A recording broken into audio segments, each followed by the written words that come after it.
Hello everyone, knowledge park institute के YouTube channel में आपका स्वागत है। ये वीडियो बीएससी सेकेंड ईयर के स्टूडेंट्स के लिए। आज की इस वीडियो में हम बीएससी सेकेंड ईयर के केमिस्ट्री के सेकेंड पेपर ऑर्गेनिक केमिस्ट्री का एनालिसिस करेंगे। पेपर 3 घंटे का होगा और जो मैक्सिमम मार्क्स है वो 33 मार्क्स यहाँ पर होंगे। क्वेश्चन पेपर को 3 सेक्शन में डिवाइड किया गया है, section A, section B and section C. Section A में लॉन्ग क्वेश्चंस होंगे, सेक्शन बी में शॉर्ट क्वेश्चन होंगे और सेक्शन सी में आपको ऑब्जेक्टिव टाइप क्वेश्चन दिखाई देंगे। तो पहला सेक्शन ए में पहला क्वेश्चन देखते हैं। Discuss the principle of infrared spectroscopy. Infrared spectroscopy mean अवरक्त स्पेक्ट्रोस्कोपी के सिद्धांत को बताना है। And what is its importance in elucidation of the structure of organic compound. और साथ साथ पूछा है ऑर्गेनिक कंपाउंड के स्ट्रक्चर के इलुसिडेशन में मीन उसके निर्धारण में इसका क्या महत्व है। मीन आईआर स्पेक्ट्रोस्कोपी के द्वारा किस प्रकार से आप इसकी संरचना आईआर स्पेक्ट्रोस्कोपी के द्वारा आप किस प्रकार से यौगिकों की संरचना ज्ञात करते हैं वो हमें यहाँ पर देखना है।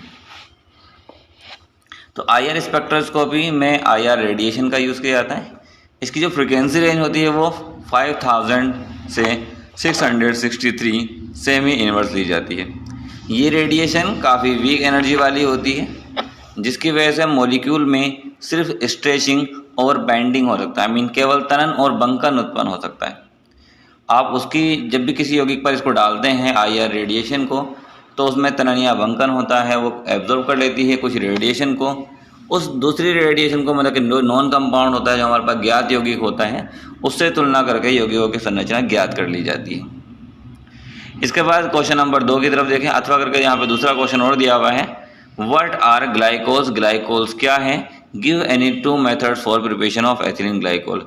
एथिलीन ग्लाइकोल बनाने की 2 विधियां हमें बतानी है। तो ग्लाइकोल वो होता है जहाँ पर 2 OH ग्रुप अगर किसी कार्बन ऑर्गेनिक कंपाउंड में प्रेजेंट होते तो उसे ग्लाइकोल कहा जाता है। और ये दोनों OH ग्रुप जो होंगे वो एक कार्बन में प्रेजेंट नहीं होते, अलग अलग कार्बन में प्रेजेंट होने चाहिए। जब ये अलग अलग कार्बन में प्रेजेंट होते हैं तो आप उसे ग्लाइकोल कह सकते हैं। जैसे CH2OH सिंगल बॉन्ड CH2OH, तो दोनों CH2 से ही OH जुड़ा हुआ होता है, तो ये एथिलीन ग्लाइकोल होता है। एथिलीन ग्लाइकोल बनाने की विधि यहाँ पर पूछी गई है। तो एथिलीन ग्लाइकोल को कई विधियों द्वारा बनाया जा सकता है।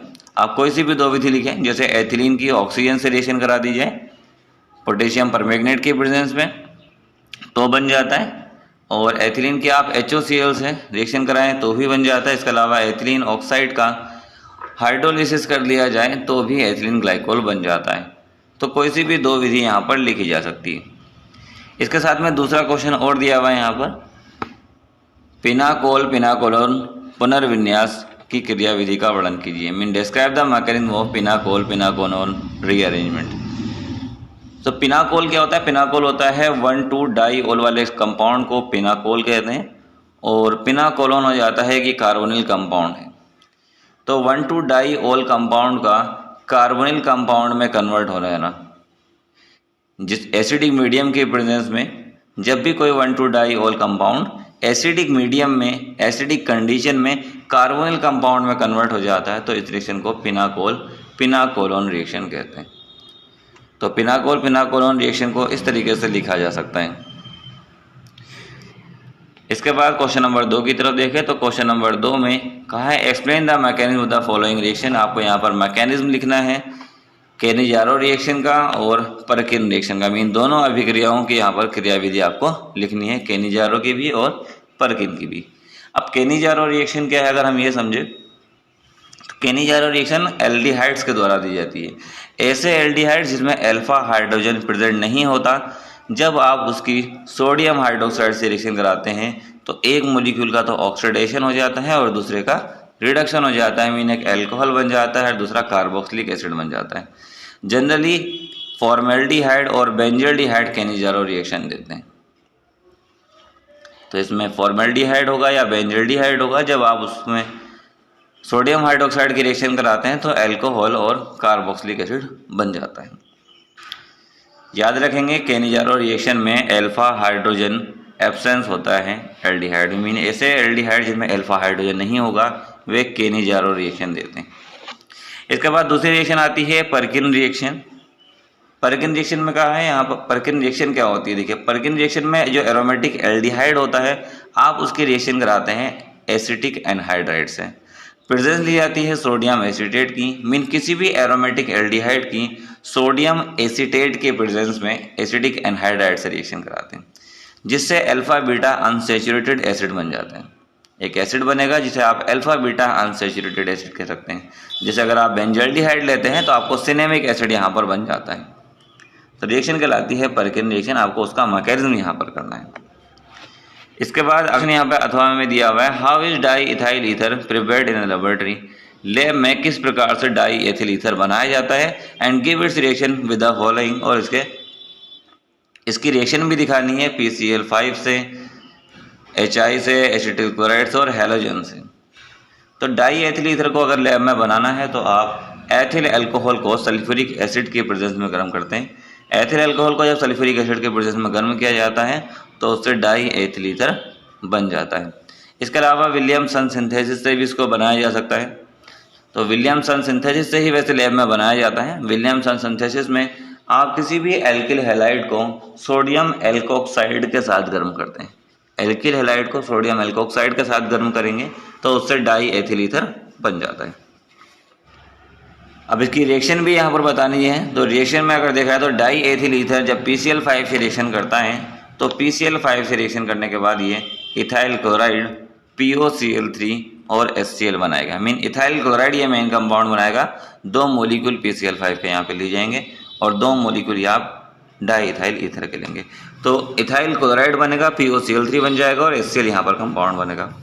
इसके बाद अगर आप कोल्ड कॉन्सेंट्रेट HI से रिएक्शन कराते हैं तो यहाँ पर बन जाएगा डाई एथिल ईथर HI से रिएक्शन करके सिंपली आयन एक्सचेंज यहाँ पर हो जाने हैं और एथिल आयोडाइड बन जाएगा और एथिल अल्कोहल बन जाना है। इसके बाद अगर एसिटिल क्लोराइड से रिएक्शन कराएं तो एसिटिल क्लोराइड से जब रिएक्शन कराते हैं डाई एथिल ईथर की तो एथिल क्लोराइड और एथिल एसीटेट बन जाता है।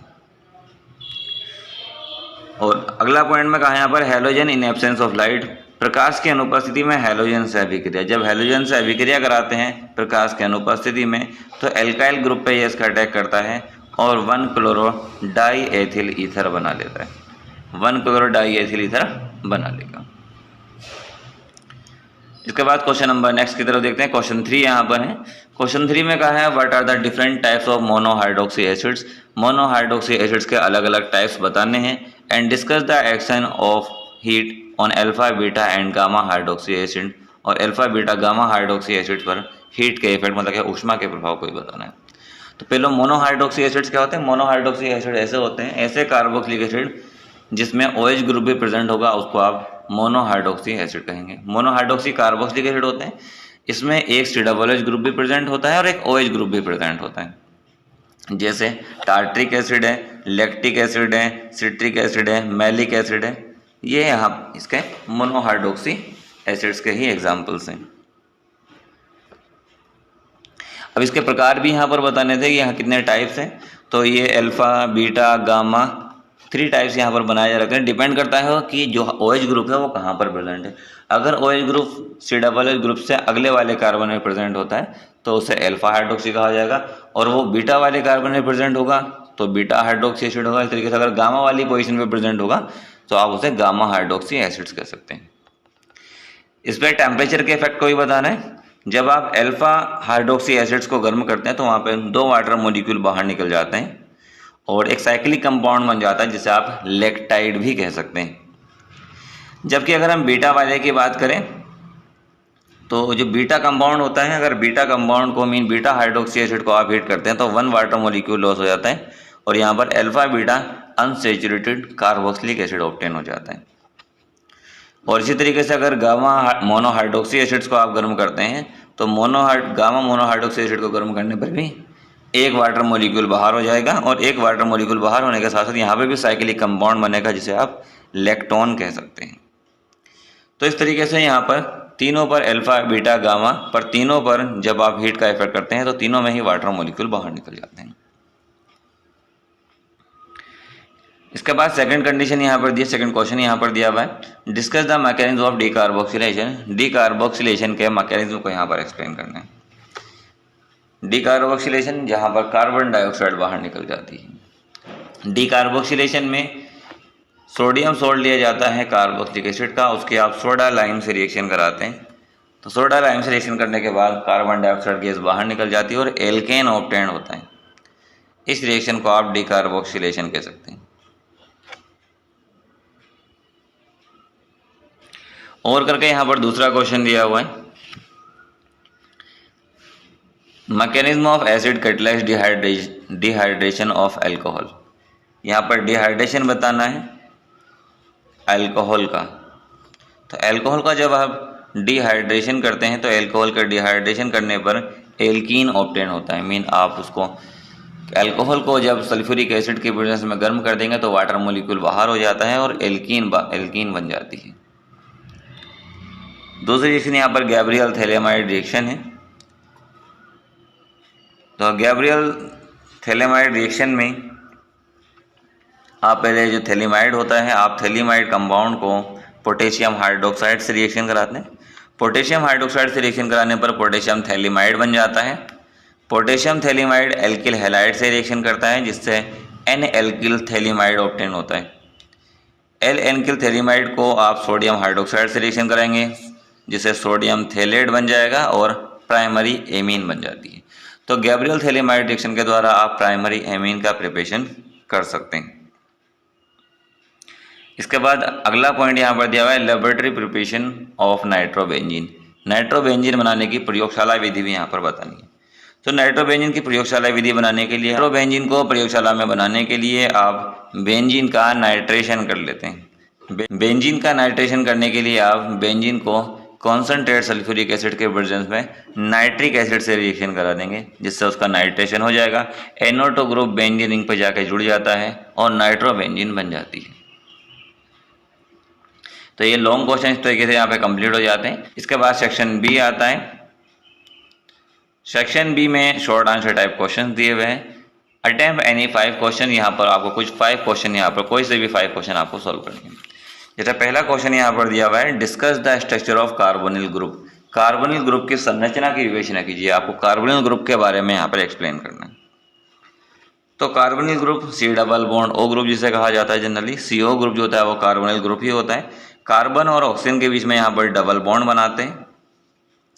कार्बन पर sp2 हाइब्रिडाइजेशन होगा, मीन sp2 संकरण होगा। सभी बॉन्ड्स के बीच में 120 डिग्री का कोण होता है। और जो कार्बन ऑक्सीजन बॉन्ड होता है यहाँ पर वो पोलर होता है, मीन ध्रुवीय होता है। ध्रुवीय होने के कारण कार्बन और ऑक्सीजन की विद्युत ऋणात्मकताओं में अंतर है। ऑक्सीजन की विद्युत ऋणात्मकता ज़्यादा होती है, जिसके कारण ऑक्सीजन पर थोड़ा सा ऋण आवेश और कार्बन पर थोड़ा सा धन आवेश उपस्थित होता है, और ये कार्बन ऑक्सीजन का जो बॉन्ड होता है वो ध्रुवीय हो जाता है। इसके बाद क्वेश्चन यहाँ पे पॉइंट सेकंड देखते हैं। पॉइंट सेकंड में कहा है जीसल मेथड। जीसल मेथड क्या है? तो जीसल मेथड में आप ईथर की हाइड्रोजन आयोडाइड के बीच रिएक्शन कराते हैं, जिससे मेथॉक्सी और एथॉक्सी ग्रुप का डिटर्मिनेशन किया जाता है। मीन कितने अमाउंट में मेथॉक्सी ग्रुप बन रहा है और कितने अमाउंट में एथॉक्सी ग्रुप बन रहा है। जब भी आप ईथर की HI से रिएक्शन कराते हैं तो बनने वाला जो कंपाउंड होता है उसमें मेथॉक्सी और एथॉक्सी ग्रुप की प्रेजेंस कितनी है उसका पता आप जीसल मेथड से करते हैं। इस मेथड में आप AgNO3 से रिएक्शन कराते हैं, जिससे AgI कंपाउंड बनता है, और AgI कंपाउंड का जो मास है, जो द्रव्यमान है, वो कैलकुलेट किया जाता है। इसके बाद क्वेश्चन थर्ड की तरफ देखा तो क्वेश्चन थर्ड में कहा है यहाँ पर, why tertiary amines not so basic as primary and secondary amines. जो टर्सरी एमीन है वो उतना ज़्यादा बेसिक नहीं है जितना कि प्राइमरी और सेकेंडरी एमीन्स है। मीन तृतीयक एमीन ज़्यादा क्षारीय नहीं है, प्राथमिक और द्वितीयक एमीन ज़्यादा क्षारीय है। तो इसका कारण यहाँ पर 3 एल्काइल ग्रुप की प्रेजेंस है, क्योंकि हमने पढ़ा है प्राइमरी में तो 1 एल्काइल ग्रुप होता है, सेकेंडरी में 2 एल्काइल ग्रुप होता है और टर्सरी में 3 एल्काइल ग्रुप होते हैं। 3 एल्काइल ग्रुप प्रेजेंट होने की वजह से नाइट्रोजन पे हिंड्रेंस इफेक्ट यहाँ पर दिखाई देता है। मीन नाइट्रोजन एटम को चारों तरफ से एल्काइल ग्रुप घेर लेते हैं टर्सरी एमीन में, जिसकी वजह से ये आसानी से किसी प्रोटॉन को ग्रहण ही नहीं कर पाता, आसानी से किसी प्रोटॉन को गेन नहीं कर पाता। जब प्रोटॉन को गेन नहीं कर पाता तो ये एसिडिक कैरेक्टर, बेसिक कैरेक्टर यहाँ पर नहीं शो कर पाता है। इसके बाद अगले क्वेश्चन में कहा है discuss mechanism of aldol condensation. Aldol condensation को यहाँ पर आपको बताना है। तो अभी हमने अल्फा हाइड्रोजन, इससे पहले हमने केनिजारो रिएक्शन भी स्टार्टिंग में पढ़ी है। केनिजारो रिएक्शन में बताया था ऐसे एल्डिहाइड जिसमें अल्फा हाइड्रोजन प्रेजेंट नहीं होगा वे सोडियम हाइड्रोक्साइड से रिएक्शन करते हैं, एक का ऑक्सीडेशन एक का रिडक्शन हो जाता है। अल्कोहल कार्बोक्सिलिक एसिड बनाया था। एल्डोल संघनन उसका अपोजिट है। ऐसे एल्डिहाइड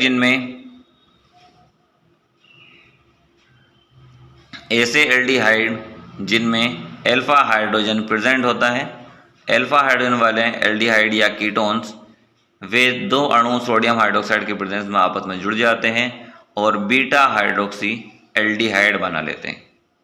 मीन एल्डोल कंडेंसेशन में अल्फा हाइड्रोजन वाला एल्डिहाइड या कीटोन इसके दो मॉलिक्यूल सोडियम हाइड्रोक्साइड के प्रेजेंस में आपस में कंबाइन होंगे और बीटा हाइड्रोक्सी एल्डिहाइड बना लेते हैं या बीटा हाइड्रोक्सी कीटोन बना लेते हैं। उस कंपाउंड को आप एल्डोल कह देते हैं और रिएक्शन कहलाती है एल्डोल कंडेंसेशन। पॉइंट 5 की तरफ देखते हैं। तो पॉइंट 5 में कहा है explain Baeyer's Villiger oxidation of ketone. Ketones के बेयर-विलीजर ऑक्सीडेशन के बारे में बताना है। तो बेयर-विलीजर ऑक्सीडेशन में आप किसी पर एसिड से रिएक्शन कराते हैं कीटोन्स की। अब पर एसिड्स क्या होते हैं? पर एसिड्स वे होते हैं जहां पर C ट्रिपल OH प्रेजेंट होता है, मीन COOH प्रेजेंट होता है। हमने COOH तो पढ़ा ही है, कार्बोक्सिलिक एसिड होता है, लेकिन जब C ट्रिपल OH आ जाता है तो सबसे पर एसिड कहते हैं। तो कीटोन्स की जब पर एसिड से रिएक्शन कराते हैं तो पर एसिड से रिएक्शन कराने पर ईस्टर और कार्बोक्सिलिक एसिड बन जाता है। तो ईस्टर और कार्बोक्सिलिक एसिड बनने का ये प्रोसेस ही यहाँ पर बेयर-विलीजर ऑक्सीडेशन कहलाता है। इसके बाद अगले पॉइंट की तरफ देखें तो अगले पॉइंट में कहा है discuss different types of electronic transition. यहाँ पे अलग अलग प्रकार के इलेक्ट्रॉनिक ट्रांजिशन के बारे में बताना है। तो electronic transition generally UV light और विजिबल लाइट की प्रेजेंस की वजह से दिखाई देते हैं। इसमें इलेक्ट्रॉन लोअर एनर्जी लेवल से हाई एनर्जी लेवल में चले जाते हैं। 4 प्रकार के मेनली ट्रांजिशन होंगे, मीन 4 टाइप्स के जनरली होते हैं। पहला सिग्मा स्टार हो जाता है, दूसरा एन एरो सिग्मा स्टार होता है, तीसरा हो जाता है एन एरो पाई स्टार और फोर्थ यहाँ पर हो जाता है पाई एरो पाई स्टार। 4 तरह के ट्रांजिशन यहाँ पर देखने को मिलते हैं। इसके बाद अगले क्वेश्चन की तरफ देखें तो अगले क्वेश्चन में कहा है acidic character of phenol. Phenol के एसिडिक कैरेक्टर के बारे में बताना है। फिनोल में बेंजीन के ऊपर OH जुड़ा हुआ होता है और एसिडिक कैरेक्टर दिखाने के लिए आप प्रोटॉन को लॉस करते हैं, मीन हाइड्रोजन को लॉस करते हैं। जब बेंजीन से हाइड्रोजन लॉस किया जाता है तो उसके ऊपर O बचा रह जाता है जिसे आप फिनोक्साइड आयन कहते हैं। फिनोक्साइड आयन हाइड्रोजन को लॉस करने के बाद स्टेबिलिटी गेन कर लेता है, मीन उसके अंदर अनुनाद संरचना पाई जाती है। अनुनाद संरचना के कारण वो अपने आप को स्थायी बना लेता है। फिनोक्साइड आयन अनुनाद के कारण स्थायी हो जाता है जिसके कारण वह अधिक एसिडिक कैरेक्टर शो करता है। एसिडिक रिएक्शन दिखाने के लिए आप सोडियम हाइड्रोक्साइड से रिएक्शन दिखा सकते हैं। फिनोल सोडियम हाइड्रोक्साइड से रिएक्शन करके सॉल्ट और वाटर बनाता है। अगर सोडियम से रिएक्शन करा ली जाए तो सॉल्ट और हाइड्रोजन गैस बनाता है। इस तरह की प्रॉपर्टीज एसिडिक बिहेवियर वाले कंपाउंड ही देते हैं। इसके बाद अगला पॉइंट जो है वो बेथोक्रोमिक और हिप्सोक्रोमिक शिफ्ट है। बेथोक्रोमिक शिफ्ट ऐसे ग्रुप द्वारा दिखाया जाता है जहां पर नॉन बॉन्डेड इलेक्ट्रॉन प्रेजेंट होते हैं। जहां पर नॉन बॉन्डिंग इलेक्ट्रॉन प्रेजेंट होंगे, जब उन पर कोई रेडिएशन पड़ती है तो इसका जो स्पेक्ट्रल बैंड होता है वो उसकी पोजीशन चेंज हो जाती है, वो लोअर से हाई की तरफ ट्रांसफर हो जाता है, मीन हायर वेवलेंथ की ओर ट्रांसफर हो जाता है।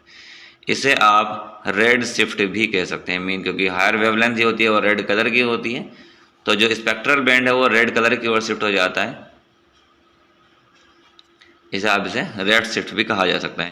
और अगर हिप्सोक्रोमिक शिफ्ट को देखें तो हिप्सोक्रोमिक शिफ्ट ऐसे कंपाउंड में प्रेजेंट होती है जहाँ पर मल्टीपल बॉन्ड होते हैं, मीन डबल या ट्रिपल बॉन्ड प्रेजेंट होता है और साथ में नॉन बॉन्डिंग इलेक्ट्रॉन भी प्रेजेंट हो। इसमें जो स्पेक्ट्रल बैंड होता है वो शॉर्टर वेवलेंथ की तरफ, मीन कम वेवलेंथ की तरफ, कम तरंग दैर्ध्य की ओर ट्रांसफर हो जाता है। इसे आप ब्लू शिफ्ट भी कह सकते हैं। ब्लू शिफ्ट इसलिए कहा जा रहा है क्योंकि जो वेवलेंथ शॉर्टर वेवलेंथ है वो ब्लू कलर की होती है, और स्पेक्ट्रल बैंड का शॉर्टर वेवलेंथ मीन कम तरंग दैर्ध्य की ओर ट्रांसफर हो जाना ही हिप्सोक्रोमिक शिफ्ट कहलाता है। इसके बाद सेक्शन सी आ जाता है, ऑब्जेक्टिव टाइप क्वेश्चन यहाँ पर है। पहला क्वेश्चन दिया है which of the following does not form iodoform, इसमें से कौन सा आयोडोफॉर्म नहीं बनाता है। आयोडोफॉर्म देने के लिए CH3CO ग्रुप का प्रेजेंट होना जरूरी है, तो CH3CO बी वाले ऑप्शन में तो है, जबकि ए वाले ऑप्शन में SCHO में नहीं है, तो SCHO यहाँ पर आयोडोफॉर्म टेस्ट नहीं देता है। इसके बाद सेकंड पॉइंट में कहा है, सेकंड में कहा है Lucas reagent is, Lucas reagent क्या है, तो लुकास रीजेंट होता है ZnCl2 प्लस HCl, मीन जो पहला वाला पॉइंट है वो लुकास रीजेंट है। इसके बाद तीसरे अगर पॉइंट को देखो, तीसरे पॉइंट में पूछा है which one of the following is not an auxochrome group, इनमें से कौन सा एक्सोक्रोम ग्रुप नहीं होता है। अब एक्सोक्रोम ग्रुप कौन सा होता है, एक्सोक्रोम ग्रुप में एक या एक से ज़्यादा लोन पेयर प्रेजेंट होते हैं और इनके अंदर कलर को एब्जॉर्ब करने की प्रॉपर्टीज होती है। तो पूछा गया है यहाँ पर कौन सा ऐसा नहीं है, तो यहाँ पर जो single bond and double bond and single bond mean D वाला जो ऑप्शन है ये एक्सोक्रोम नहीं होता है, ये क्रोमोफोर में आता है। इसके बाद क्वेश्चन नंबर 4 की तरफ देखें तो क्वेश्चन नंबर 4 में कहा है ethanoic acid is present in, ethanoic acid किस में प्रेजेंट होता है, ऑरेंज, लेमन, ग्रेप्स, विनेगर। तो एथेनोइक एसिड को हम जनरली एसिटिक एसिड भी कहते हैं और एसिटिक एसिड विनेगर में प्रेजेंट होता है, मीन सिरके में प्रेजेंट होता है। इसके बाद क्वेश्चन नंबर 5 है, तो क्वेश्चन नंबर 5 में कहा है nitro group is described as, mean nitro group किस तरीके का होता है, ortho para directing, activating, ortho para directing, deactivating, meta directing activating and meta directing deactivating. तो अगर देखा जाए तो जो नाइट्रो ग्रुप होता है वो मेटा डायरेक्टर होता है, मीन आने वाले ग्रुप को किसी को वो मेटा की पोजीशन पे सेट करता है, और ये एक डीएक्टिवेटिंग ग्रुप है, मीन बेंजीन की रिएक्टिविटी को ये कम कर देता है। तो फोर्थ ऑप्शन यहाँ पर सही बन जाता है।